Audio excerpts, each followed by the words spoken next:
Hi there guys, hopefully you're all doing well and having a great beginning to the year. Mine wasn't so great because over Christmas I had this grand plan of doing loads of work, but unfortunately I got this flu bug which has been going around, which left me not enjoying being in the cold, so I actually spent quite a bit of time at home. I did come in for a few days and managed to get one big job done, but unfortunately it's gone a little bit peak-tong and I'll explain that at the end of the video. So what I was hoping to do was to get another video on the Calibra out this week, but unfortunately I've been battling away doing customer work and trying to work on a few other bits and bobs, and it's just not ready yet, and I don't want to rush out half a finished video for you guys, so I'm going to leave it until hopefully next week, possibly the week after, but we're going to see how it goes. Now I'm going to stay in close on this. You can't see half the work that's been done to it, but we've started bodywork on it. We've got rid of the dents. We've put a new door on it.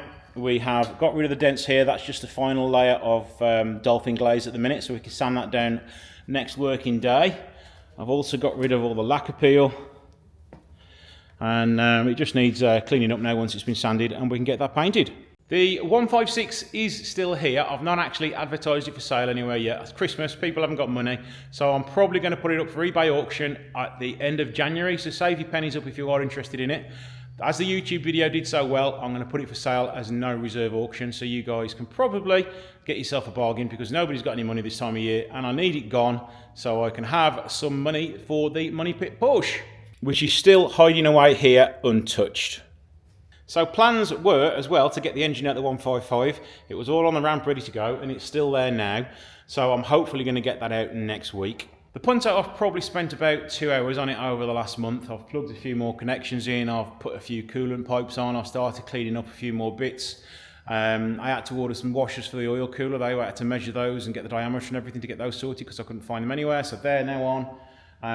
Put some oil in it, so we're not going to be far off doing a first turn. It's not going to start yet because it still needs loads of stuff doing to it, but I just want to make sure all the electrical connections are working and the starter motor's fine before we carry on with it. So we're almost ready to start filming another video on that. It's so cold here today. I think it's -2 at the minute and it's just not fun working in this weather. But luckily I've been working on the Calibra, so when the filler's been drying I've had the heater on, so I've been able to get myself warm a little bit. But we do have another update for you. As I said in one of the last 156 videos when I was filming, it was really dark in here in the winter nights, so I've started to replace some of the lights, and I've gone all YouTube-y and bought some of these lights. Well, I've bought one set at the minute just to see how they go, and that's the easiest one to fit, so I've fitted it there first.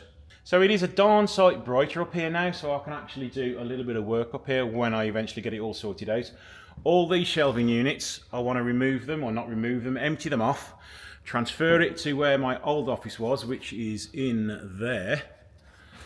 And then I can leave about 6 or 8 shelves up here where I can put parts when I'm restoring cars. And all this space here, I'm hopefully going to clear these engines away from here, get rid of some of those, and build a nice workbench, a nice work area where I can get my parts washer up here, maybe the sandblaster, where I can then use it to restore parts.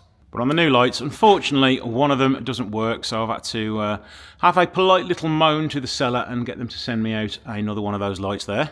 So the next plan is to get these 2 cars out of here, put another ramp in there so I can put the Porsche on it and it can constantly stay on there. My own ramp for my own projects can go there. It's going to go probably on the diagonal bit, It's probably going to go on the diagonal so I can get plenty of room around it, and then the Porsche can just stay on there.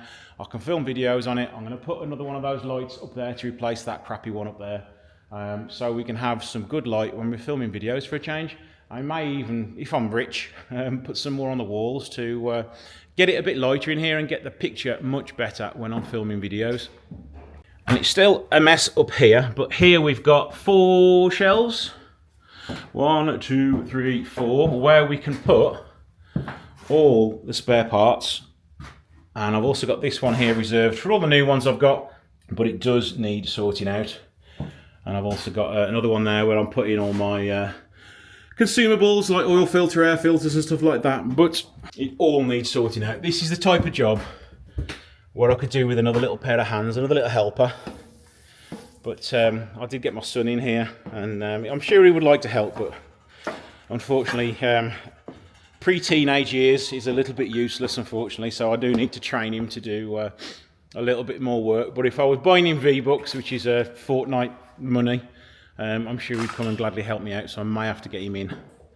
and get him working hard. So thank you guys for watching. Welcome again to all the new guys here, because there's quite a few new subscribers again. Thanks for watching. Don't forget to like, share and subscribe, and I'll see you in the next one. Almost forgot, but the eagle-eye viewers will have noticed that there was one car in the unit that is no longer there, and that is because the GT now has an engine. It is all fitted, the engine runs nice and sweet, but unfortunately the brand new genuine clutch I fitted to it is faulty. The clutch is just slipping like crazy.